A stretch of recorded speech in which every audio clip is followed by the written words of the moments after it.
দরজা খোলার পর সাথে সাথে কোরআন পাক বুকের মধ্যে জড়িয়ে দিয়ে এরপর নিজের বোনকে বলতেছে, বল কোরআন শরীফ তোকে কে পড়াচ্ছিল, বল তোর মাস্টারকে, তোর শিক্ষককে কোরআন পাককে শোনাচ্ছিল, বল। হযরত ওমর রাদিয়াল্লাহু তাআলা জবাবে তখন বলতেছে, আমার কালামুল্লাহ শরীফ আমার স্বামীর কাছ থেকে আমি ট্রেনিং নিচ্ছিলাম। আমার ভাইরা আমার, হযরত ওমর রাদিয়াল্লাহু তাআলা নিজের ভগ্নিপতিকে বেধড়ক মার শুরু করেছে, এমন তরবারির উল্টো দিকে মেরেছে, মাথা ফাটলো, বুক ফাটলো, জিহ্বা কেটে গেল। হযরত ওমরের বোন নিজের দাদাকে জড়িয়ে ধরে বলে, দাদা তুমি পরের ছেলেকে খুন করো না, তুমি পরের ছেলের মেরো না, তোমার নিজের জনম দেওয়া মায়ের পেটের বোনকে তুমি আগে মেরে হত্যা করে দাও, তারপর তুমি আমার স্বামীর গায়ে হাত দেবে। আমরা মুসলমান হয়েছি, ঈমান এনেছি, ঈমান হলো সবথেকে বড় বস্তু জিনিস, আমরা জীবনে কোনোদিন তোমার হাতে হাত দেব না। এত মার খাওয়ার পরেও পর্যন্ত হযরত ওমর বললেন, বোন এত মারলাম, রক্ত ঝরে পড়ল, স্বামীও গেল, এরপরেও পর্যন্ত তুমি কেন কোরআনটা মুখ থেকে সরাচ্ছ না, কলিজায় থেকে সরাচ্ছ না, অন্তর থেকে কেন তুমি সরাবো না? সঙ্গে সঙ্গে হযরত ওমরের বোন বলল, দাদা হে ওমর, কোরআন পাক মানুষের অন্তরে থাকে, কোরআন বুকে রাখতে হয়, কোরআন কোনোদিন ফেলে দিতে নেই, এটা হলো আল্লাহর পবিত্র কালাম। হযরত ওমর রাদিয়াল্লাহু তাআলা তখন বললেন, বোন এত কষ্ট, এত রক্ত ঝরার পর পর্যন্ত তুমি যখন শুনলে না, তবে বলো কোরআন পাকের মধ্যে কি লেখা আছে, তুমি আমাকে পড়ে শোনাও। হযরত ওমরের বোন তখন বলল, দাদা গোসল করে এসো, পরিষ্কার হয়ে এসো, তারপর তোমার কোরআন শোনানো হবে। হযরত ওমরের বোন কোরআন তেলাওয়াত করছে, ইন্নানি আনাল্লাহু লা ইলাহা ইল্লা আনা ফা'বুদুনি। হে ওমর, আমি সত্যি সত্যি আল্লাহ, লা ইলাহা, আমি ছাড়া কেউ নেই, ইল্লা আনা ফা'বুদুনি, আমার ইবাদত কর, আমার বندگی কর, আমার কাছে তুই বল। আমার ভাইরা আমার, হযরত ওমর রাদিয়াল্লাহু তাআলা কোরআন পাক শোনার পর চক্ষু থেকে পানি প্রবাহিত শুরু হয়ে গেছে, বুক বেঁচে যায়। বোনকে তখন বলতেছে, বোন আমি এ জায়গায় আর থাকবো না, আমাকে নিয়ে চল, মুহাম্মদ কোথায় আছে সে জায়গায় নিয়ে চল। সাহাবীরা নবীকে ঘিরে আছে, জীবনের থেকে বেশি ভালোবাসে, আমরা নবীর ভালোবাসি। নবীজির ইন্তেকালের সময় হযরত ওমর রাদিয়াল্লাহু তাআলা পাগল হয়ে গেছে। হযরত আবু বকর বাচ্চাদের মতো, শিশুর মতো এক সাইডে বসে বসে কাঁদে। আল্লাহর নবী মুহাম্মদুর রাসূলুল্লাহ ওমরকে ডাক দিয়ে বলে, ওমর পাগলামি তুমি করো না, মাথা গরম করো না। তুমি কি জানো, হযরত আবু বকর ওমরকে বোঝায়, ভাই তুমি বোঝো, তুমি এত বাড়াবাড়ি করো না। হযরত ওমর বললেন, আল্লাহর কসম, যদি কারোর মুখ থেকে, জবান থেকে এই কথা বার হয় নবী মারা গেছে, আমার তরবারি জীবনে তাকে ছেড়ে কথা বলবে না। নবী যদি না থাকে আমাদের দুনিয়ায় থেকে লাভ কি? আমি কিসের জন্য দুনিয়ায় থাকবো? আমার কোনো লাভ নেই, কিচ্ছু নেই। কেউ বলতে পারবে না নবী ইন্তেকাল করেছে। আমার ভাইয়েরা আমার, আল্লাহর নবী মুহাম্মদুর রাসূলুল্লাহর এক সাহাবী, যার নাম হলো হযরত আক্কাস রাদিয়াল্লাহু তাআলা, নবীজির সাহাবী।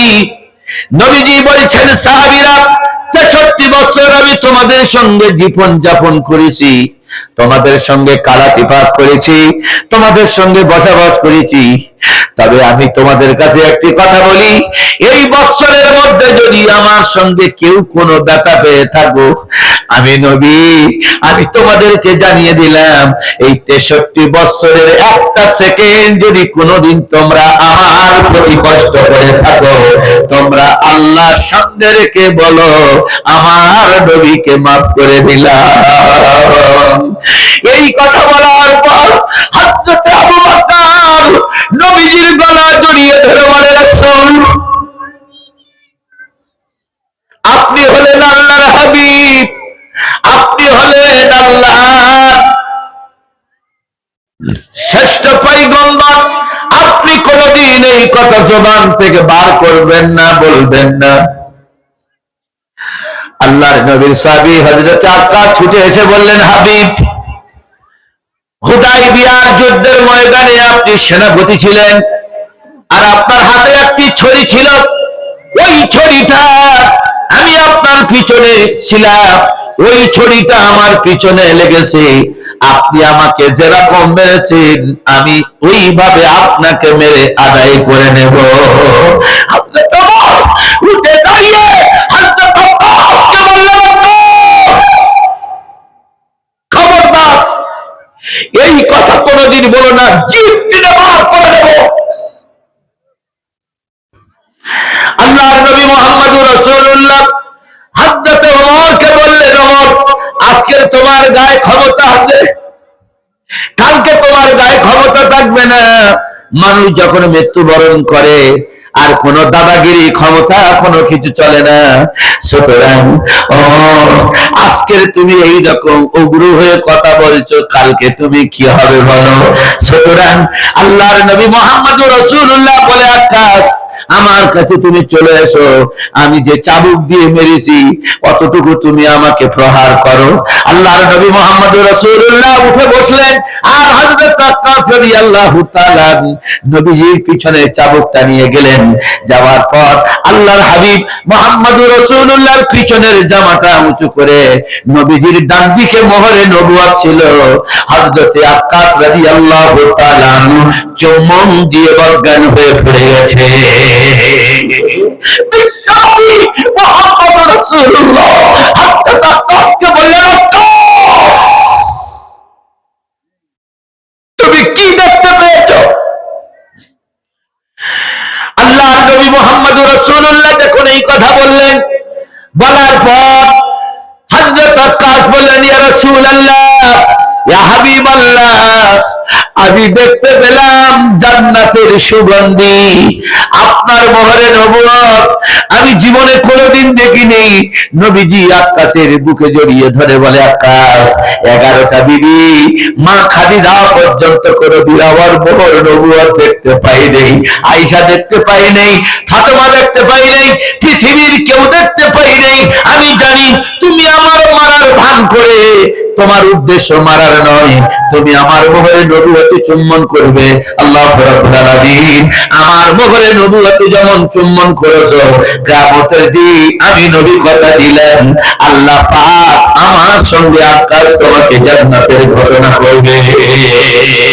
ওয়া মাইয়ুতিল্লাহ, চারপাড়া, ومن يطع الله ورسوله فأولئك مع الذين أنعم الله عليهم من النبيين والصديقين وحسن أولئك رفيقا। আল্লাহ রাব্বুল আলামিন বলেন, দুনিয়ার মধ্যে এমন কোন বন্ধু আছো আমার নবী যেরকম চলেছে সেই বিধান অনুযায়ী যদি আপনি চলেন, আল্লাহ রাব্বুল আলামিন বলেন আমার নবী যে জান্নাতে খাদ্য খাবে আমি আল্লাহ পাক আমি কথা দিলাম ঝাড়খণ্ডের মানুষদেরকে আমার নবীর সঙ্গে নাস্তা করার সুযোগ দিলাম। ওয়া মাইয়ুতিল্লাহ ওয়া রাসূলহু ফাউলাইকা মা'আল, ঘুমাচ্ছেন খবরদার, আমার জলসায় শুধু থাকবে আলেম, মুফতি, মুহাদ্দিস, নূর আলমের। আমি তো কলকাতার মানুষ, আমি বাংলা ভাষী, আপনারাও আছেন, কম নয়, আমার থেকে বেশি। তো আমার জলসায় শুধু থাকবে আলেম, হুফাজে দ্বীন, মুফাসসিরে কোরআন, তাঁরাই থাকবেন। কোরআন পাকের মধ্যে আল্লাহ পাক মানুষের জীবনে কতটুকু তথ্য তুলে ধরেছে এগুলো আমি আপনাদের কাছে আবৃত্তি করে শোনাচ্ছি। আল্লাহ রাব্বুল আলামিন বলেন, তাহা মা আনজালনা আলাইকাল কুরআনা লিতাশকা। 16 পারা সূরা মারইয়াম। আল্লাহ পাক এখানে বলছেন, হে নবী, আমি তো কোরআন এই জন্য তোমাকে দান করেছি যাতে তোমার কালো মেঘের মতো মুসিবত ঘিরে আসে আর তোমার ঈমানটা পোক্ত হবে, মজবুত হবে। এই জন্য আমার কোরআনকে কাফেরদের মাঝখানে আমি আল্লাহ পাক তোমাকে অবতীর্ণ করেছি। সুতরাং তোমার জীবনের কষ্ট, তোমার জীবনের পরিত্যাগ, তোমার জীবনের কুরবানি, এটা একটা বিশাল বড় পরীক্ষা। সুতরাং মা আনজালনা আলাইকাল কুরআনা লিতাশকা, যারা কোরআন পাকের সঙ্গে জুড়ে আছে তাদের জীবনে আছে কালো মেঘের মতো অন্ধকার। যারা নামাজ পড়বে তাদের বিপদ আসবে, যারা রোজা রাখবে তাদের জন্য মুসিবত আসবে, যারা হজ করবে তাদের জন্য মুসিবত আসবে, যারা নামাজ পড়ে না, রোজা করে না, হজ করে না, যাকাত দেয় না, তাদের কোনোদিন কোনো মুসিবত আসবে না। মা আনজালনা আলাইকাল কুরআনা তানজিলা। আল্লাহু আকবার। আল্লাহ পাক বললেন, কালো মেঘের মতো কোরআন ওয়ালাদের উপরে আসমানি জমিনি ডান দিক বাম দিক থেকে মুসিবত আসবে। দুপুরের মধ্যে আল্লাহ পাক আবার বলেছেন, কেন আসবে, কিসের জন্য মুসিবতটা আসবে? আমাদের যিনি প্রধানমন্ত্রী নরেন্দ্র মোদী, শবে বরাতে রাত্রে 3 জনের দোয়া কবুল হবে না। শবে বরাত আর 1 সপ্তাহ বাকি আছে। বাংলা কথা বুঝতে পারছেন তো? 1 সপ্তাহ বাকি আছে, 3 জনের দোয়া কবুল হবে না। 1 নম্বর 1, মা আর বাবার অবাধ্য সন্তান। আল বুখারী, আল মুসলিম, নাসাই শরীফ, আল্লাহ রাসূল বলেছেন ওই সন্তানের দোয়া আল্লাহর দরবারে কবুল ও মঞ্জুর হবে না। নাম্বার 2, ওই মানুষের দোয়া কোনদিন আল্লাহর দরবারে কবুল হবে না যারা নেশা করে। নেশাখোর বোঝেন? নেশা, ওই মানুষের দোয়া শবে বরাতে কবুল হবে না। নাম্বার 3, যিনি জালেম বাদশা, আমাদের নয় অন্য কোন দেশে আছে, জালেম বাদশার দোয়া শবে বরাতে রাতে কোনদিন দোয়া কবুল হবে না। মসজিদে তুমি কাঁদবে, ইবাদত করবে, নামাজ পড়বে, দান খয়রাত করবে, আল্লাহ রাব্বুল আলামিন বলেন, বাবা আর মা যদি তোমার কর্মের উপরে যদি কোনো ব্যথা পেয়ে থাকে, জীবনে কোনোদিন তোমার দোয়া আল্লাহর দরবারে কবুল হবে না, সেজদা কবুল হবে না, সালাম কবুল হবে না। কবরের কাছে যত তুমি কান্নাকাটি করো, আল্লাহর নবী মুহাম্মদুর রাসূলুল্লাহ বললেন 3 ব্যক্তির দোয়া শবে বরাতে রাতে কোনোদিন কবুল হবে না। নাম্বার 1, বাবা মায়ের অবাধ্য সন্তান। কে আছি এই রোগে আক্রান্ত, যে এই রোগ আমার ভিতরে আছে। মায়ের ছেলে মাকে ভুলে কেন দুনিয়ায় আজ মাকে দুঃখ দেয়, ছেলের জান্নাত মায়ের কদম তলায়, ছেলের জান্নাত মায়ের কদম তলায়। মায়ের ছেলে মাকে ভুলে কেন দুনিয়ায় আজ মাকে দুঃখ দেয়, ছেলের জান্নাত মায়ের কদম তলায়, ছেলের জান্নাত মায়ের কদম তলায়। মা জননীর দুঃখ কেমন শোনো সবাই দিয়ে মন, আর সুখ শান্তি যায় চলে মার গর্ভবতী হয় যখন, আয়েশ আরাম হয় যে হারাম গর্ভজাত নাই, মা বেহালে কাটায় আর কষ্ট মায়ের বলা নাহি যায়। ও ভাই কষ্ট মায়ের বলা নাহি যায়। চলা ফেরাই হাঁটা ছোটাই মুখানা হয় যে মলিন, ঘুম থাকে না মায়ের চোখে শরীর হয়ে যায় যে ক্ষীণ, প্রসব জ্বালা যায় না বলা চক্ষু মাতার হয়, আর জ্ঞান যে মাহারায় কত মায়ের ওয়াকালে প্রাণ যায়। ও ভাই কত মায়ের ওয়াকালে প্রাণ যায়। সব যাতনা যায় চলে মার দেখিয়া সন্তানের মুখ, আর মুখে খাবার দিয়ে বাছার দোল্লাতে ওই পড়াই ঘুম, মুখে খাবার দিয়ে বাঁচার দোল্লাতে ওই পড়াই ঘুম। মা জননীর ঘুম পড়ানি গানটি গেয়ে যায়, আর দুলিয়ে দুলো না মায়ের মুখের সুর শুনে তার শিশু যে ঘুমায়। ও তার মায়ের মুখের সুর শুনে তার শিশু যে ঘুমায়। বলবেন আল্লাহু আকবার। সুবহানাল্লাহি ওয়া বিহামদিহি। মা রিয়াজউদ্দিন সাহেব ওর স্ত্রী মারা গেছে, দুটো নাক মারছি ছিল, নাক মারছি দুটো দিয়ে দিয়েছে, 500 টাকা দিয়েছে। আলহামদুলিল্লাহ। নাজমা রিয়াজউদ্দিন সাহেব, রিয়াজউদ্দিন সাহেব ওনার স্ত্রী মারা গেছে, মারা গেছেন 2 বছর। এই কানের আপনারা কি বলেন ওই দিয়েছে, আর 500 টাকা দিয়েছেন। আহারে সোনার ভাই কোনখানেতে শুয়ে আর থাকতে না পেরে ও মা তোমার নামে দিলে, কবুল করো গো খোদা তুমি রহমান, মাফ করে দিও খোদা বাড়াই সম্মান। আখিরাতের ময়দানে তুমি তার রেখো, ডান হাতে আমলনামা বেচতে দিও ভালো। আরো দোয়া করি খোদা তোমারই পাকবারে, আর ক্ষমা করে দিও গুনাহ যদি তার থাকে। আরো দোয়া করি খোদা তোমারই পাকবারে, আর ডানা হাতে আমলনামা সার্টিফিকেট তারে। সবাই বলেন আল্লাহুম্মা আমিন।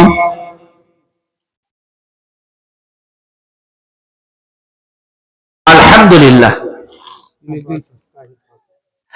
আব্বাজান অসুস্থ আছেন, আয় আল্লাহ আব্বাজানের শরীর তুমি সুস্থ করে দাও, যে উদ্দেশ্যে দান করেছে দানকে তুমি কবুল করে নাও।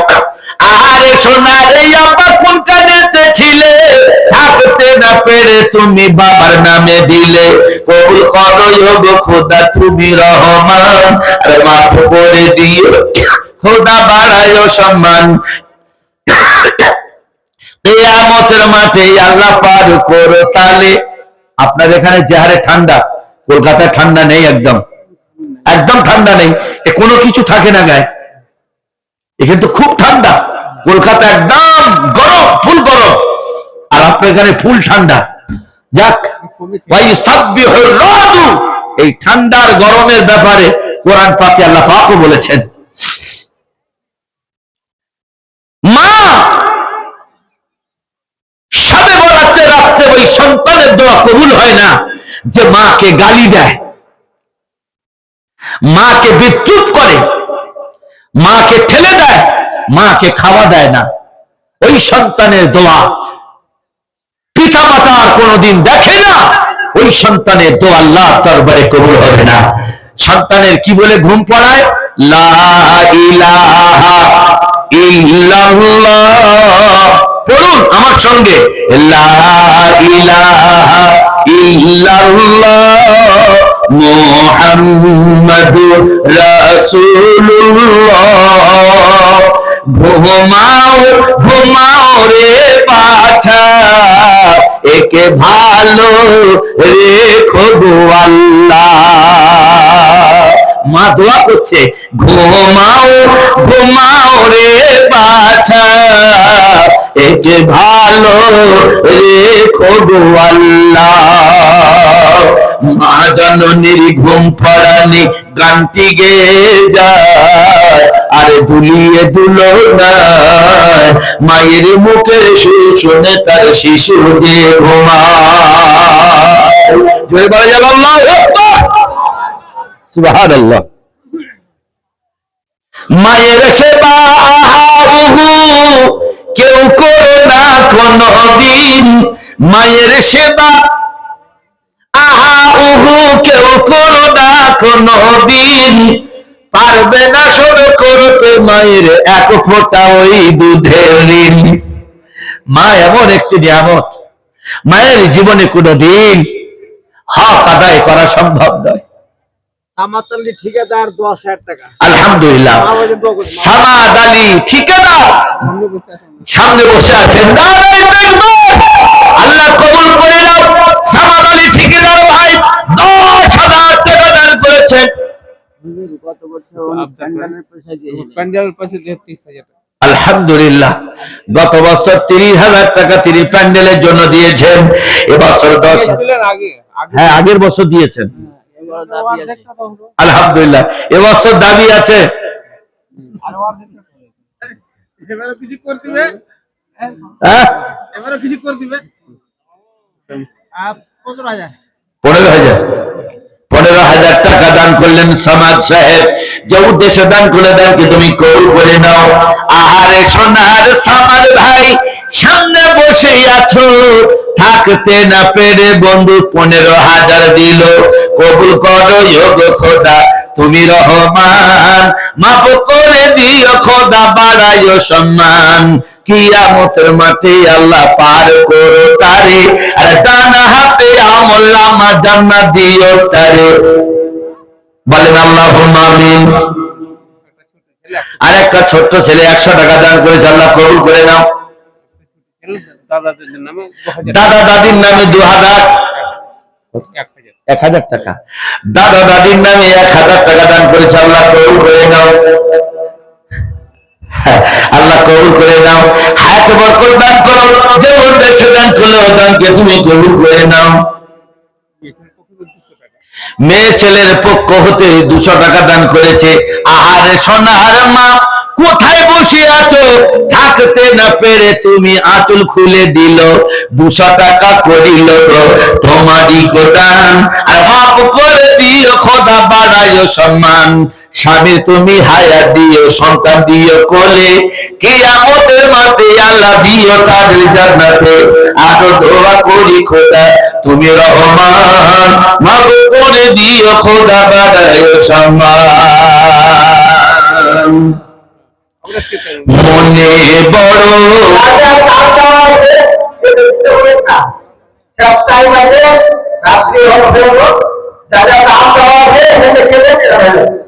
মনে বড় আশা ছিল, যাব মদিনায়।